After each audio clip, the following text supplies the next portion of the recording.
Dempsey is my daughter. She is so many things. Trans just happens to be one of them, but she's sassy and smart and kind, and she's a diva, actually. She's quite a diva. And what I've been hearing her lately speak to is how she feels like when she leaves her house that people view her as a monster. She doesn't understand because she's, I'm just like everyone else who's just born a little different. A kid shouldn't have to fight for her right to exist. Transgender people, and trans kids in particular, have been in the news a lot in the past few years. Transgender just means that you don't feel comfortable with the gender that you were assigned at birth.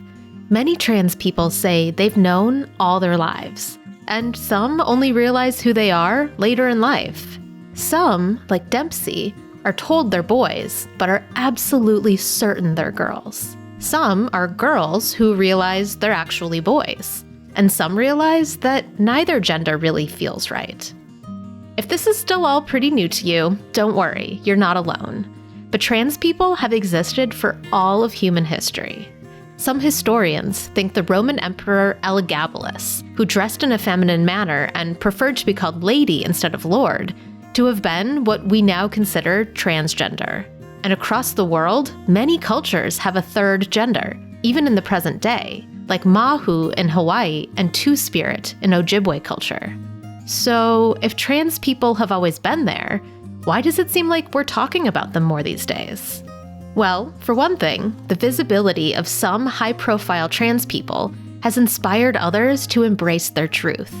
That's not to say kids are being inspired to become trans. Discrimination and violence are still tragically common. No one is out there choosing a more difficult life. And to be clear, it's not that being trans is inherently difficult. It's the rest of society that makes it hard, from gendered children's toys to public bathrooms to hate crimes. But most trans people still say they felt they didn't have a choice. This is just who they are.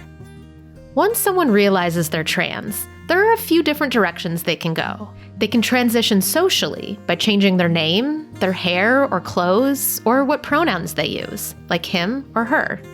Or they can transition physically through hormones or surgery. These are all examples of gender-affirming care.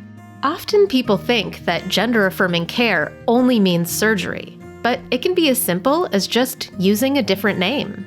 Even medicines that use hormones to block or delay puberty are completely temporary. If a kid stops taking them, their puberty will start again.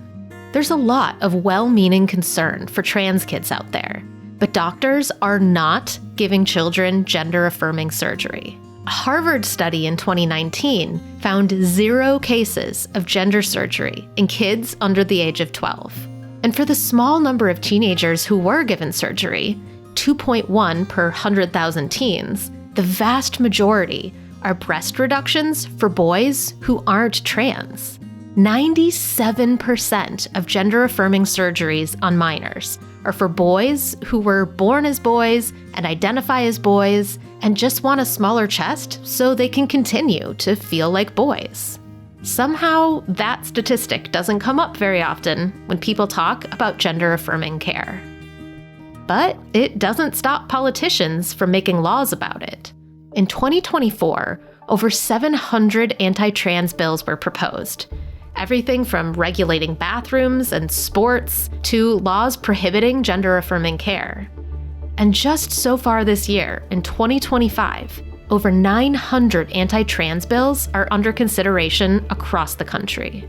The majority apply to kids, particularly in school, like laws that keep trans kids from playing sports. Some of the laws are, frankly, terrifying, like one in Florida that requires genital inspections for any kid suspected of being trans.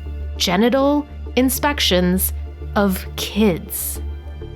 Given how frequently we hear about laws like this, you might guess that hundreds or even thousands of trans kids are competing on sports teams.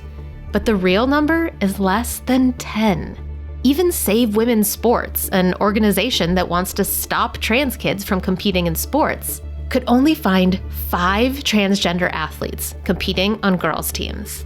And when it comes to the college level, NCAA President Charlie Baker said that there are fewer than 10 transgender athletes who currently compete in college sports.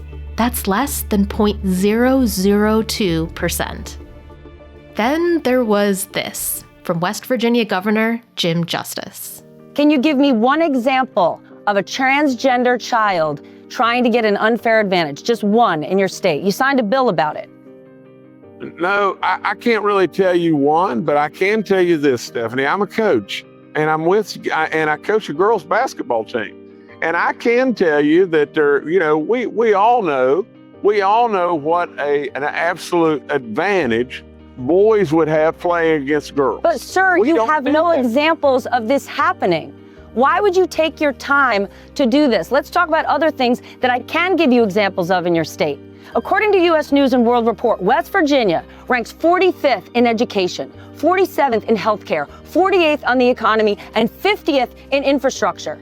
If you cannot name one single example for me of a child doing this, why would you make this a priority? I just named 4 things that would seem to me like a much bigger priority. She asks a very good question. Why is this such a big political issue when there are so many real issues that we're dealing with? If we want to protect kids, let's work on our infant mortality rates or our youth mental health crisis. According to a study by Delaware Public Health, 35% of trans kids attempt suicide, which is so sad. But when they're allowed to socially transition and use their preferred name, they're 65% less likely to attempt suicide. The politicians who are passing these laws say they're trying to protect kids, but they're doing the exact opposite. These decisions should be made by families and doctors, not the governor of West Virginia.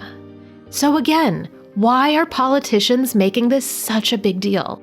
Why are there 900 anti-trans bills being debated across the country right now? It's a distraction. If a politician's constituents are focused on school bathrooms and kids' sports, maybe they won't notice that our maternal mortality rates are going up, or that 3 billionaires own more wealth than the bottom half of all Americans combined. It's an issue that many people don't know that much about unless they have a friend or a family member who's trans, and that means they're more likely to believe misinformation. By scaring people with fake information, politicians can drum up support while passing laws that actually harm Americans, not just trans kids, but all of us. Cuts to Social Security and Medicare, tax cuts for billionaires, book bans, women dying because of bans on life-saving reproductive care, deploying the National Guard against American citizens. That is what they're trying to distract us from. That is why they're talking about transgender kids. Not because they're new, not because they're dangerous, but because extremists want to confuse and distract us. Anti-trans laws aren't just bad for trans kids or trans adults. They're bad for all of us. It's not really about whether or not you agree that trans people do or do not exist. They exist. What it really is just showing that we're a normal family with regular struggles and regular challenges, just like everyone else. My daughter is just a normal kid living her life.